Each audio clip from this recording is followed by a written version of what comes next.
English প্রনাউন্সিয়েশনের ক্ষেত্রে সৌন্দর্য আনার জন্য আমাদের প্রয়োজন ৩টি সাউন্ড পরিবর্তন করা। দ্য ফার্স্ট ওয়ান ইজ ক।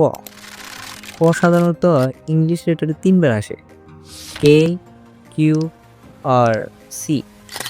তো এই ৩টা লেটারকে যদি আমরা খ দিয়ে বলতে পারি তাহলে আমাদের প্রনাউন্সিয়েশনের মাঝে সৌন্দর্য নিয়ে আসবে।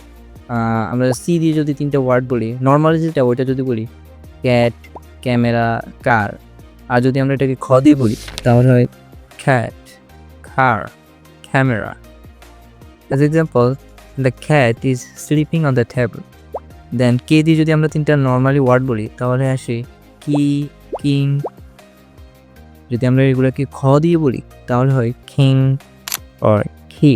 As example, she cooking on the kitchen. And Q দিয়ে যদি আমরা নর্মালি 3টা ওয়ার্ড বলি তাহলে হয় কোয়ালিফিকেশন, কোয়েশ্চেন, কোয়ালিটি ইত্যাদি। এবার যদি আমরা এটাকে খ দিয়ে বলি তাহলে হয় qualification, question or quality. As example, I have a one question. একইভাবে আমরা টিকে ঠ দিয়ে উচ্চারণ করব, যেমন ট্রাভেল, টাইম এক্সেট্রা। তেমনভাবে আমরা ফকে খ দ্বারা উচ্চারণ করব, যেমন প্র্যাকটিস, পাওয়ার এক্সেট্রা। ওকে, পরবর্তী ক্লাসে আমরা জানবো কীভাবে এগুলোকে প্র্যাকটিস করা যায়। Okay, have a nice day, good by.